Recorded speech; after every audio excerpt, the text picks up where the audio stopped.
Hello and good afternoon, everyone, and thanks for joining us today. This is Kevin with the Local Search Association, and I would like to welcome all of you to LSA's webinar series. Today's webinar is titled More Location, More Problems, SEO Tactics for Multi-Location Businesses, and will be brought to you by our guest presenter, Andrew Shotland from Local SEO Guide. With that, let's get started. Over to you, Andrew. Thanks, Kevin. Hello, everyone. Thanks for joining us. I thought today would be interesting to go over some of the typical and atypical issues that our company confronts when we're working with Google Places, which is now known as Google My Business. And so basically what we've got is a collection of problem children. And then I thought I'd also offer you guys some tips that we're using that seem to succeed pretty well in Google Places, specifically for multi-location businesses, but really for any business with a location. So it could be a mom and pop as well. And then, as Kevin said, please feel free to add some questions, and happy to answer whatever I can answer. So let's just jump right into it. And of course, the Google My Business thing came out was it a week or so ago. And so, of course, I haven't had time to really update my presentation, so you'll see a lot of these crossed-out things. We've had a lot of challenges over the years with Google Plus Local, Google Places, Google Place Page, Google My Business, whatever they're calling it this year. I guess the good news is the Google My Business platform seems to be some kind of step towards making the whole system a bit more coherent, but as any of you who know who have worked on Google Places projects, it is a complicated beast, and it is not for. It's really not really a good system for small businesses at all, and particularly for multi-location businesses because of its complexity. And so I guess Google My Business has simplified things a bit, but I think the jury's still out on sort of the complicated problems that happen dealing with SEO. So first, let's talk about local search. I'm guessing a lot of you are already kind of familiar with this, but for those who aren't, this is kind of a really simplified version of how local SEO kind of works, or what Google's trying to do with local SEO or local search queries. So in the case of you're looking for an accountant in Brazelton, Georgia, you've got two types of results. There's these kind of what's called the web results, or I think people often call them just the organic results, which are those three links at the top. And then there are the local pack results, which are these physically located Google My Business, Google Places listings. And with any given local query where Google suspects there's local intent, typically you see a combination. And the kind of non-local results, those top three, are typically the way I like to think of them, of how they're rendered is based on web prominence. And web prominence is a fancy word for links. So they have a good on-page SEO strategy. They're targeting local keywords, and they're getting links for the most part. That's how those results work. And then the local pack results, basically, if you've ever taken the time to read some of Google's patents on the subject, they use something called location prominence.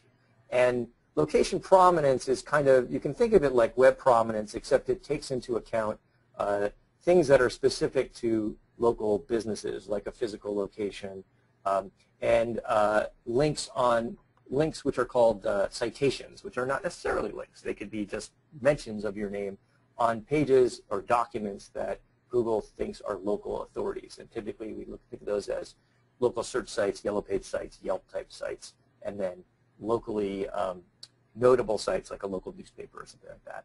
And they put that in a combination with proximity, which is your actual physical location, and they come up with this collection of listings that somehow are the best accountants in Brazelton, or the most appropriate based on the user's search query and increasingly with mobile, the user's actual location. And so with local SEO, we're constantly fighting the battle of how can we show up in both of these sections, because you never know for any given query what Google's going to show. So a very common question that we get always is, well, what's the right page to focus on? Should we focus on our home page or focus on a location page? And there's not any real right answer to this. I've seen both work really well. But typically the way we kind of think about it is, how many locations do you have? Which pages have authority, meaning which ones have links usually, and links from other sites, and then which is the preferred landing page. And 9 times out of 10, we always opt for a specific page for a specific location on the client's website. What we find is that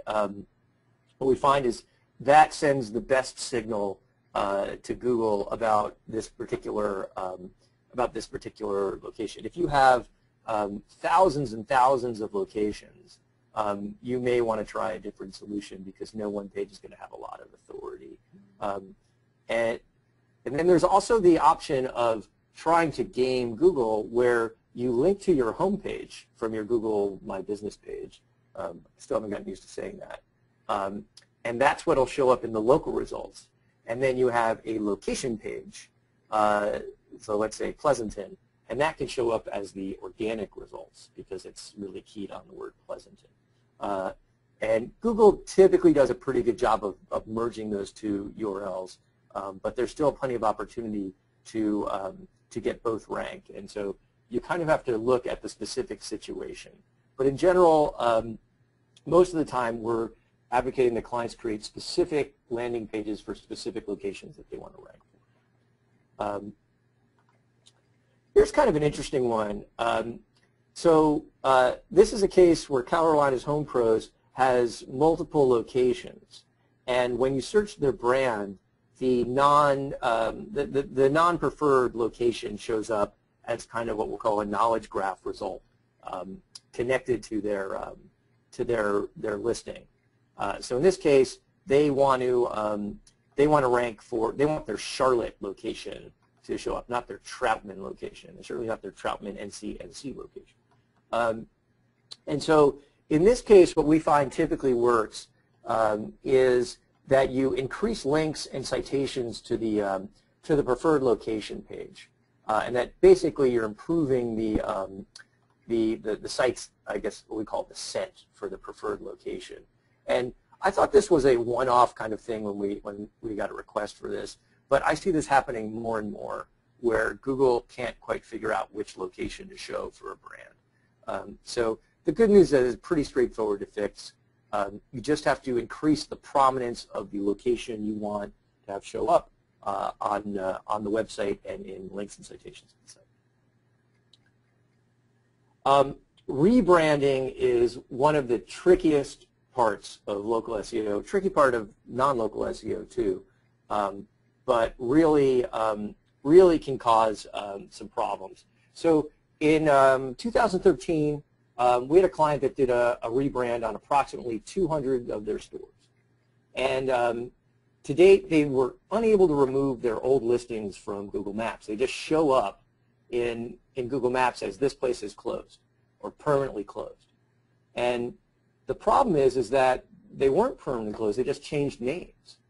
So when people search the old brand names, which are still commonly known, they are led to believe that the store no longer exists, which is a huge problem, right? And you try everything you can do. You go into Google Map Maker, you go into Google Places, you get on the phone with Google plus local support, and you try to solve this problem.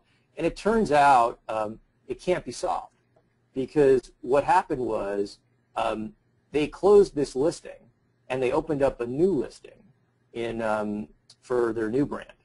And for some quirk of Google Places or Google My Business, that creates an unsolvable problem. Now, I got to believe Google's working on the problem to fix it. But for now, if you're ever rebranding, do not create a new listing for your branded locations. All you do is change the name of the business in your Google My Business page. And if you're using bulk upload, use the bulk upload, although Google My Business apparently doesn't work very well for bulk uploads at the moment. And if you've got store codes, you leave the store codes as it is. So you're really just changing a listing. You're not creating a new listing. The minute you create a new listing, you've kind of potentially put your old listing into kind of this zombie state where it'll still walk around even though it's dead. So really, really important thing to note. Same thing like if you're acquiring businesses. A lot of companies grow by acquisition. So to understand this kind of stuff through that is because you could lose a lot of value for the business you're acquiring just by screwing up the local SEO for that business once you take control of it. Same thing with moving. If you move your location, you don't want to create a new Google My Business page for that location.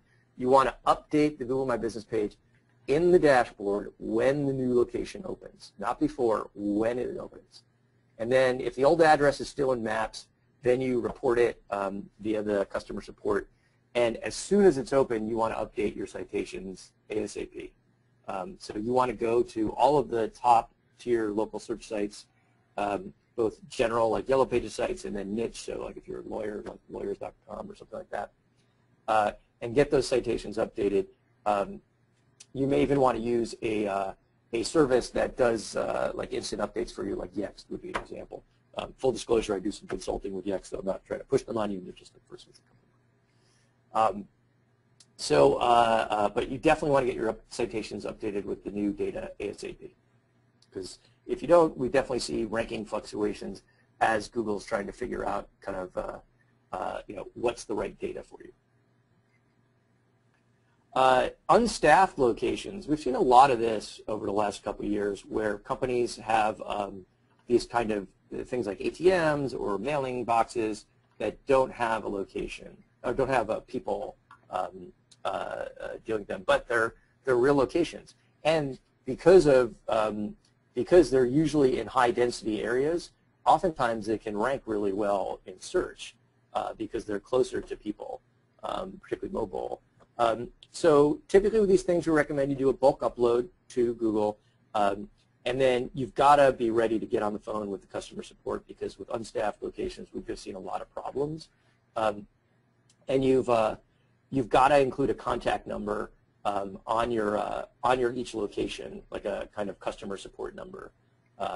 And in general, if you can do those things, we've had pretty good success getting these unstaffed locations into Google.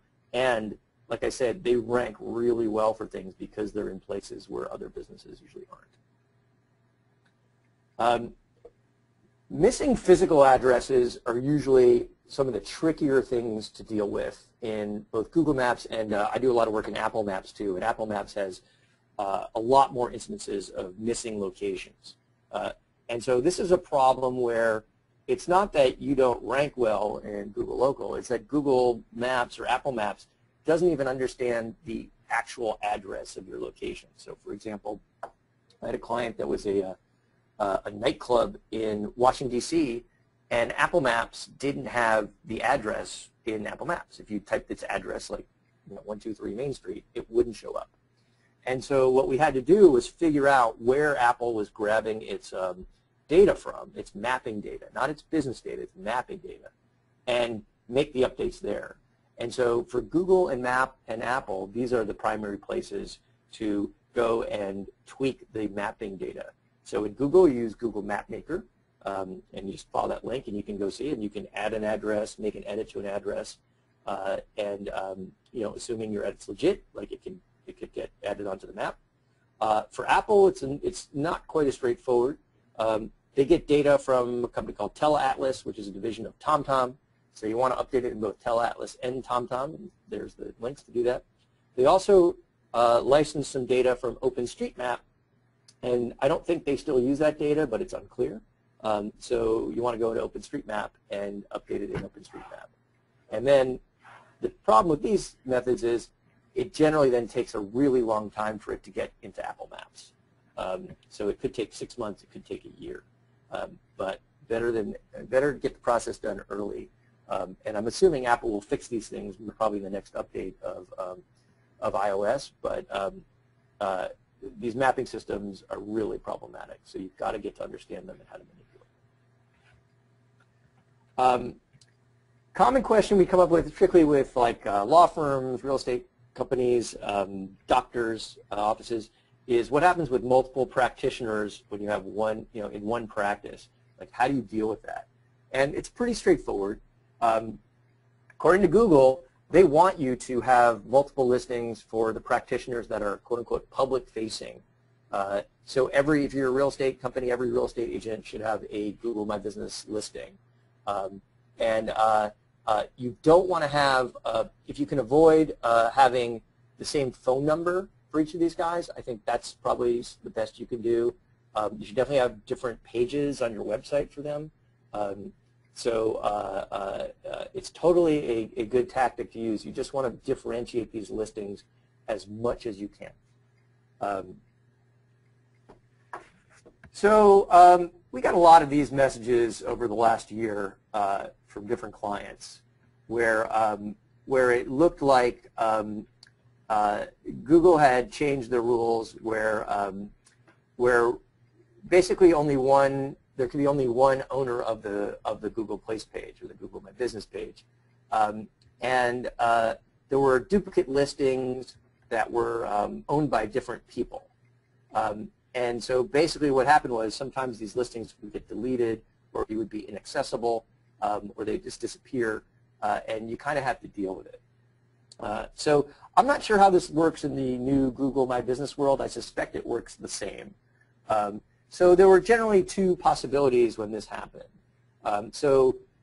Basically last year when Google was updating its quote-unquote old dashboard, it was updating its old listings to the new dashboard, and the old listing would show up as quote-unquote unverified, along with the verified plus page. And then you just basically check your verified plus page to make sure it's okay, and you delete the unverified listing. That's the best possibility. So Google just had the dupe from the old dashboard, and they created the dupe when it put it into the new one. But the worst case is when basically there's someone else who now has become the owner, and typically it's an old employee, an old SEO company, and you need to request access to the other listing. And so basically you have to submit through Google Places a request for kind of arbitration, and then you have to need to prove to Google that you control the website. And we just had this happen with a client about, I don't know, 6 months ago, 4 months ago, and it took about 3 months to resolve because the other SEO company that been working with them was really kind of not responsive. So the only thing you can do with this is really keep hammering Google on it and keep hammering the company that controlled it to get them to give you access. Photos in Google Local are really important, and it's always important to be the first to upload photos to your Google page. Here's an example of a shopping center that photo shows up.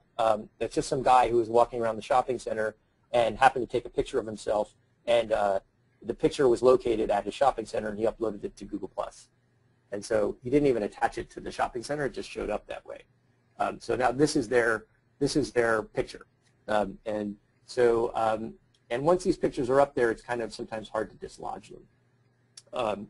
Google sometimes changes them around, but really you want to be the first to upload photos.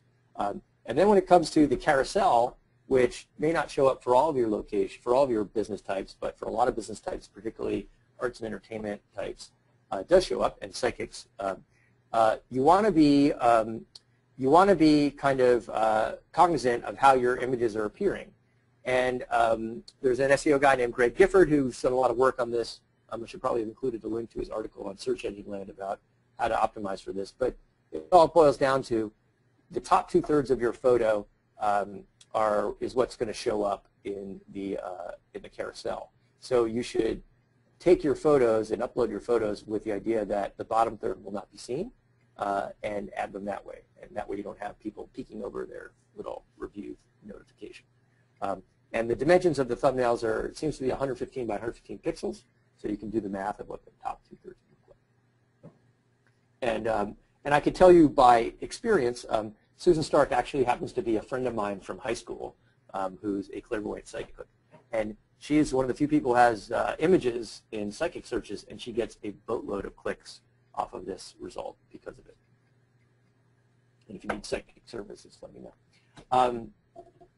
So let's talk about some kind of slightly out-of-the-box things you can do now to kick Google My Business as you know what. So there's this thing called a place within a place. Now I guess it's called a my business within a my business. So if you have multiple business units in a store, like let's say a Home Depot or a Costco, you can create separate business pages for those businesses and treat them as what used to be called a place within a place.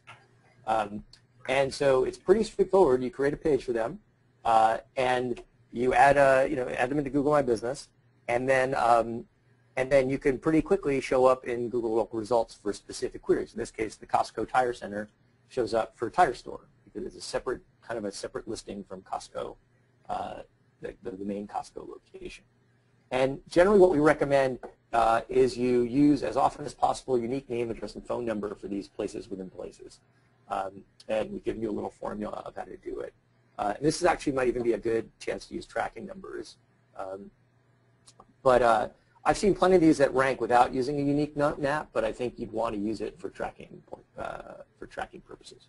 And so those of you that have clients or that have businesses that have these different kinds of businesses in your location, I think it's a really good strategy for broadening the type of keywords you rank for. And I've even talked to some businesses that, like lawyers and things, that are trying to figure out ways to create separate businesses within their businesses that are legitimate, so they could use this tactic. Google Places descriptors is a really interesting development over the last 6 months, where you can actually add a keyword or two or three onto your business name, and Google treats it as a descriptor. We've seen some evidence that this can help both Google understand what your business does and target specific keywords.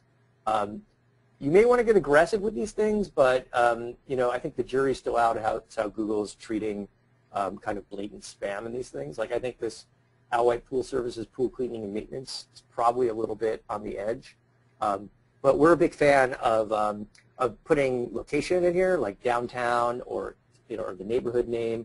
We definitely recommend you kind of test this out for yourself because we've definitely seen some results. And there's a link there on the neighborhood where there's a link there to a post I did last week on Search Engine Land on a potential new neighborhood, maybe not an algorithm, but a new way Google is kind of automatically targeting your neighborhood when they see that you're searching in a place where they have neighborhood data. And so adding the neighborhood as a descriptor could be a good tactic for those queries. So of course, everyone wants to know is how do you go from ranking in letter G to ranking letter A for Google Local? And there are a million different tactics. I'm sure all of you on the line have tried 50 different things. I thought I'd just run through a couple of things that I've seen move the needle because everyone's got their own little secret sauce. A lot of people are doing like spammy link building, which still works. But I thought I'd show you the kind of stuff that we're employing here at Local SEO Guide. And so unique local citations are, in our view, like the best way to do it, not rocket science. But this is a case where you should all look at this this company, Jay's Moving. I think it's jaysmoving.com in Indianapolis. They're not a client of ours. We just were looking, we do a lot of work in the moving space, and we were observing the fact that they have this crappy website, and they do almost nothing SEO-wise, and they rank really well. And so we kind of reverse engineered why it is. And it's really because they have a few really good citations from locally relevant sites that link back to them and say Jay's Moving. They also do a lot of sponsorships of local events that also I think makes a difference. Service area rankings is one of the trickiest things to do. So in this case, where you're a heating and air conditioning company, but you don't have a physical location in, let's say, Selma, Alabama, but you want to rank for HVAC Selma. So how do you do that? Because the local results are really biased towards sites having a physical location. And our favorite tactic is to do what we call go content crazy on your location pages. Most local businesses do not have the resources, energy, wherewithal, whatever, to add content to their location pages. We think it's actually one of the more interesting and critical things you could do. And so if you look at this particular location page we're showing you in this link, what we're doing on this page is, or we're not doing, this isn't even a client of mine. This is just a company. I like what they're doing.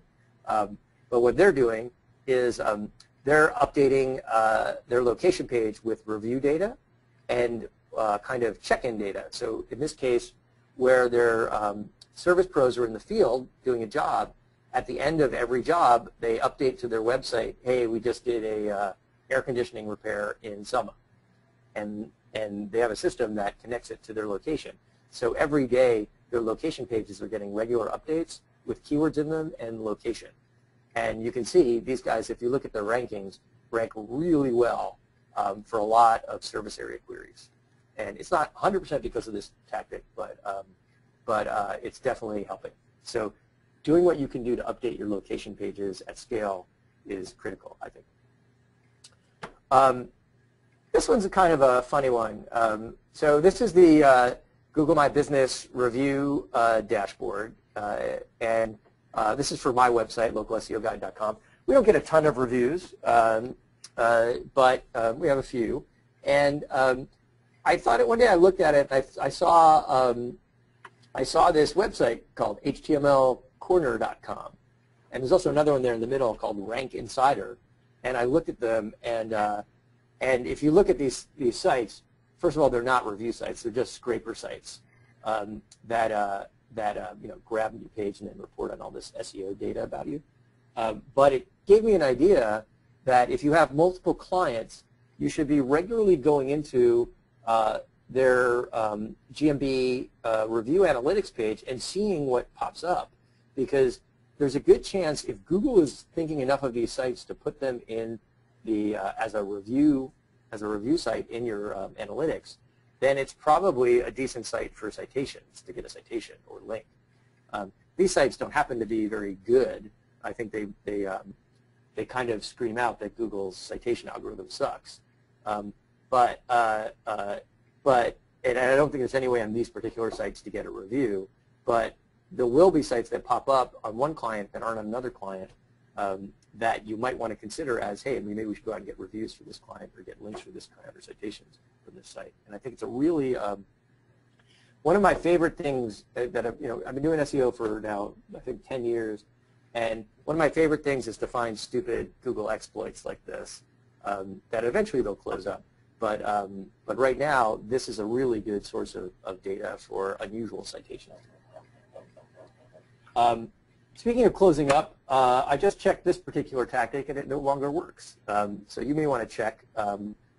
Maybe it's just temporary. It used to work. But up until today, at least, you used to be able to use this very simple tactic to figure out if you had some kind of penalty. So basically what you did was you would search Seattle chiropractor in Google, and you would see the set of results on the left. And then you'd do the same search using this URL string at the end, this num equals 100, blah, blah, blah. And you would get a a different set of results that showed what we believe was the unfiltered results. And so what you see in this case is Rainier Valley Chiropractic wasn't showing up in the local results, in the good results, the unfiltered, or the filtered set on the left, but was showing up in the unfiltered set on the right, which implied that those three businesses that were showing up on the right had some kind of penalty on them.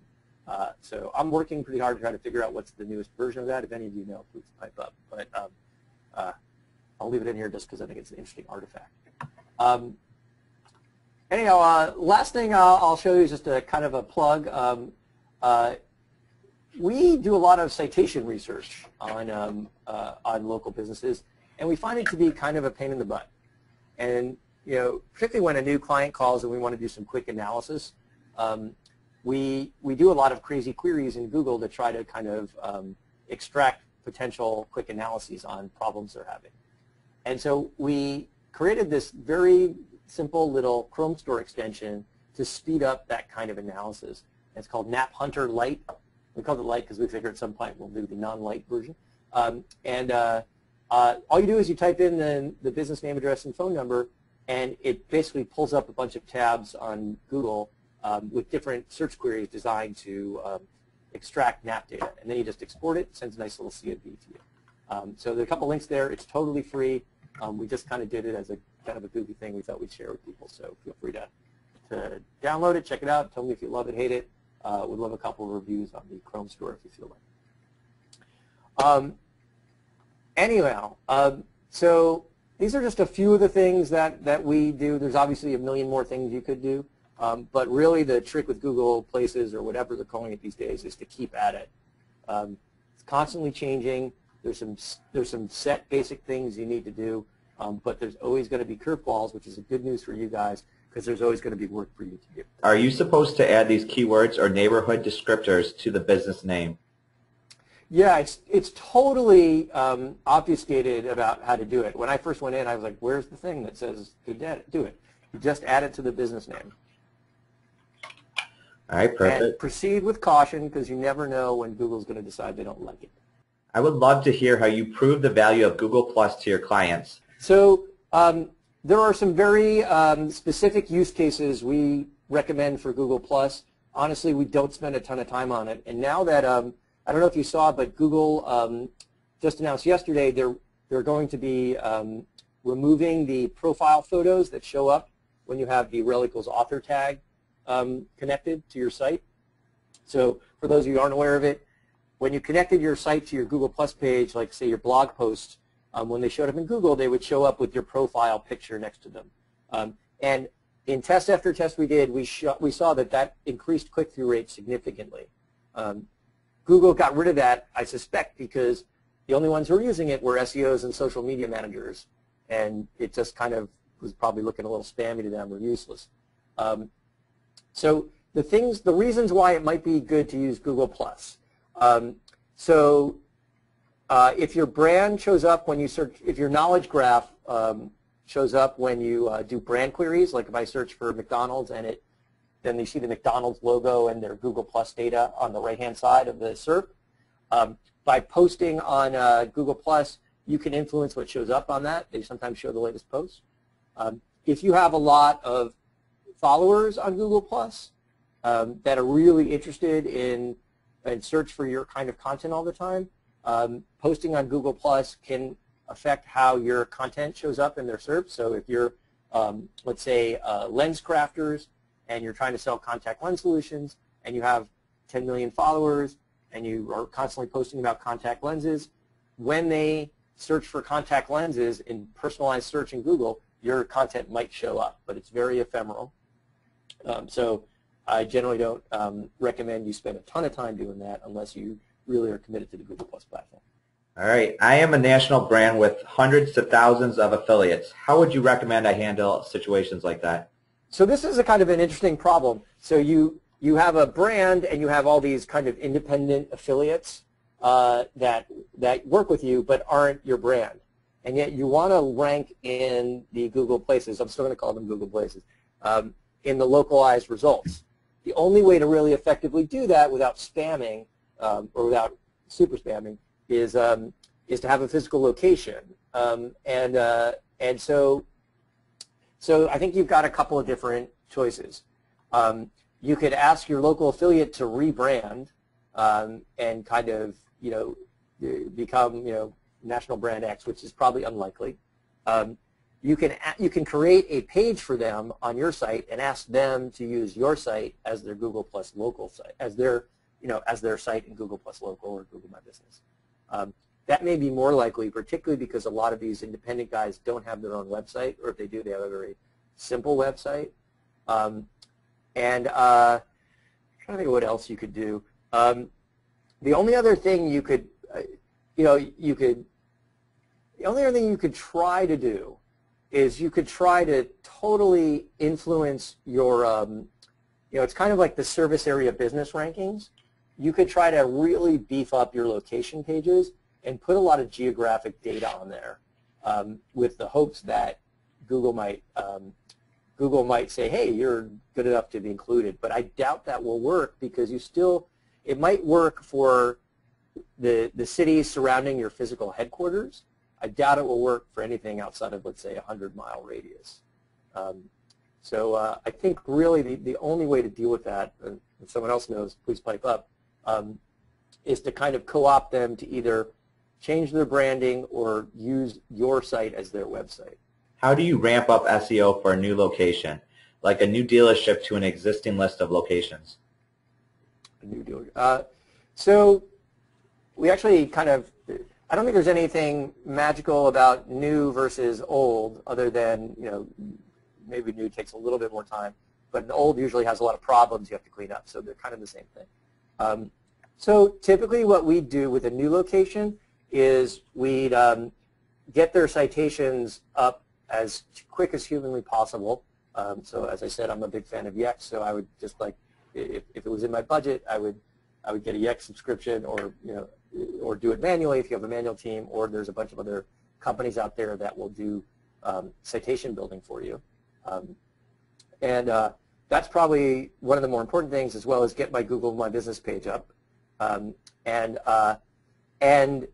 then I would so that's kind of job number one, and have your website set up. Either if it's a new location, you're either going to set up a new website for it, or you're going to put a new page on your existing website. Probably a faster ramp up to put a new page on your existing website because of the authority of that current site, I'm assuming. It's also, by dealership, I'm wondering if you're a car dealer, because I've dealt with car dealers, and I really hate it when they have 50 different websites for each dealer. So I'd be up for doing like a page about my dealership on my location, on my main website. And then after that, really it's a content creation and link building and review generation game. And those are the things that take longer time. So I think getting your website set up and getting your citation straight is always job number one. Any ideas on how to do competitive research to find out why a listing is doing better than the one you're working on, even though you're seemingly doing everything correct? Sure. So there's all the obvious things you could do. You could do backlink analysis, citation analysis, and content analysis. And those are all really straightforward, whether it's local or national, right? There's a bunch of tools out there. So you could use, let's say, Ahrefs or Majestic SEO to check their backlinks. You could just crawl their site or read their site and see what they're doing. And there's a bunch of tools going out there to check their data, their NAP data. So I usually like to go right to the sources. So for example, go to Newstar Localese and check their NAP data. Go to Axiom and Infogroup and Factual and check their NAP data, which are the big data aggregators. And then if everything looks like normal, like it's no different than what you're doing, then you're probably faced with one of two things, maybe. I mean, there could be an infinite number of things, but one of two things. So your business, let's say, either is physically located outside of the area that Google is using as its cluster for that business and that geo. So, so as an example, Google might figure out that a bunch of restaurants are all in the same area. So when you search for restaurants, it's going to naturally show the majority of results in that clustered area. And if your restaurant's outside of that area, it's less likely to show up, even though it's in the same city. You also want to look at review activity. Are you getting reviewed in the same places they're getting reviewed? Are you getting reviewed with different sentiment in your reviews, like negative sentiment? Are you getting keywords in your reviews? Unfortunately, there's no one answer to why someone's outranking you. There's just like going through like a huge list of things. In fact, that's probably a good blog post I should write up. Like, what is the huge list of things as to why someone's outranking me in local, and kind of knocking them down in priority order.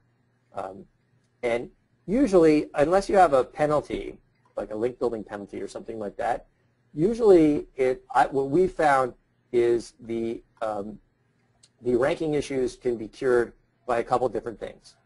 Getting some decent links, generating more content, and ideally getting that content seen and shared and linked, and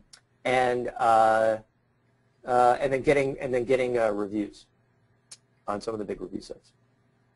All right, and what is the best way to set listings up for multiple practitioners with the same address? As I said, if you can give them different phone numbers, that would be kind of ideal. Different suite numbers, if they have them, that would be good. Anything you can do to differentiate them as much as possible is helpful, just to make sure Google doesn't conflate all the data. Is it necessary to have 100% consistency on business address in the directories? No, so I prescribe to I like to sleep at night school of SEO, and so you can never be 100% perfect and consistent with your map data, but you can kind of get reasonably close to it. And so we like to, in the initial stage of an engagement, get reasonably close to it. And let's say 3 or 4 months down the road, we're not performing, like it's just not moving, then we'll reevaluate that and maybe try to get, if we were 90% consistent, then we'll get it up to 95%. There's just no way to be 100% consistent with this data, particularly because it gets overwritten so often. I think most local SEOs have a fundamental misunderstanding of local data. Everyone knows it's complicated, and Infogroup gives stuff to you, and Appium feeds out to this site, and that kind of thing. But what people don't understand is how little control you actually have over this data, even when you do things like update your listings in Infogroup. Like, you think, I updated the right name, it should stick, right? But Infogroup will like overwrite it for whatever reason.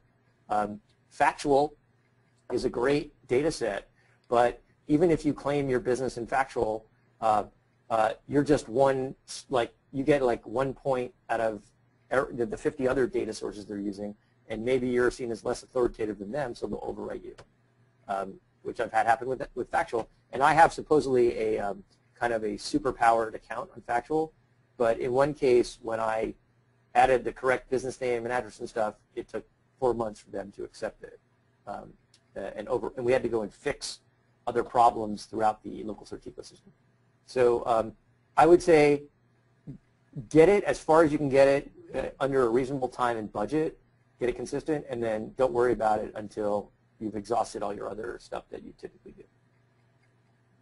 Is it possible to bulk upload your place's info via a content management system? Sure, if you just have your content management system spit out a bulk upload file. But there's no like, hey, hook your WordPress blog into Google My Business. I don't think anything like that exists.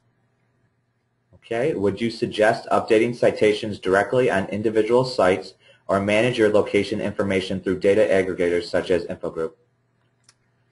So like I said, you can't trust Infogroup to get it right. They do a good job. They do as good a job as anybody at getting it right, but you can't rely on it 100%. So what I'll typically do with any client is we'll go to the big 4 data aggregators at the start and claim and update the listings there, just to make sure that they're right at the quote-unquote source. But they're only one source of many. So I would, again, I would kind of update them at the top sites. I would claim and update them at the top sites that are important in your industry first, because the data aggregator guys, their data is going to take a while to filter out to the local search system anyhow. Any experience using URL tagging for URLs listed in Google+, call tracking phone numbers, tracking referral traffic in analytics to prove the value of Google+? We've done URL tracking, so you can see, yeah, is the traffic coming from there? So yeah, it's certainly doable. There's a lot of SEOs who do tracking numbers in Google+, and they claim it doesn't really make a difference. Our take on it is, if you're going to use tracking numbers, make sure you use the same tracking number all over the place so you're consistent. Again, there's plenty of guys who use a different tracking number on every different site and can rank just fine. The thing with any SEO situation is you can never be 100% sure which one of the things is the problem. So if you have a million problems, then using different tracking numbers everywhere is just another problem, and you have no idea if it's affecting you or not. If everything else is perfect and you're using tracking numbers everywhere and you're still not ranking well, then you might want to consider that the tracking numbers are the problem. But if tracking numbers are the problem, then typically what I like to say is typically you've probably got more problems than that because just those phone numbers alone, if that's what's throwing you off, you know, I don't know, I kind of feel it's a pretty weak signal. Any other data distributors besides Express Update / Info Group, Localese, Axiom, Factual, and Foursquare? Foursquare is not a data distributor. I'm sure there's people who crawl Foursquare and grab their data, but they're not. Foursquare gets its data from, obviously, its users, from Factual, and I believe from Neustar Localese. I'm not 100% certain of that. But so those are, okay, there's other data sources. So there's the government, local governments and national governments that have data that a lot of the Axioms of the world buy, I think. There's Dun & Bradstreet is another data licenser. Another company called Hoover's, I believe, licenses data. TomTom has a points of interest database, but I believe they get their U.S. data from Neustar Localese, so most of the other stuff is outside of the U.S. There's a I can't think of all the other ones off the top of my head. There's a duplicate listing white paper. I hate to keep pimping out Yext. Honestly, I'm not trying to do it, but there's a duplicate listings white paper I wrote for Yext about a month or so ago that has a list of other alternative data sources. You can go check that out. How long do I wait for my changes to show before I get in touch with GMB support?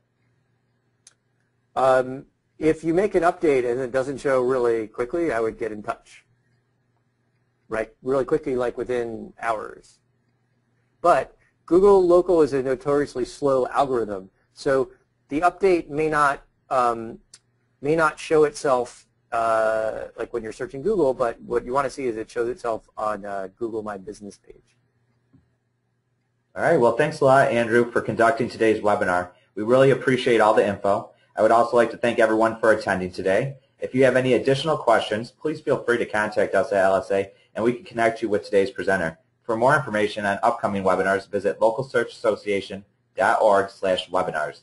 Also, we are working with Burrell Associates and Local Media Association to bring you Social Plus Mobile, Show Me the Money. We are excited to hear from Facebook, Pinterest, Instagram, Google+, and many other influencers in the space. As a heads up, the early bird deadline is this coming Monday, so visit localsearchassociation.org for more info. Thanks again, everyone, and have a great day.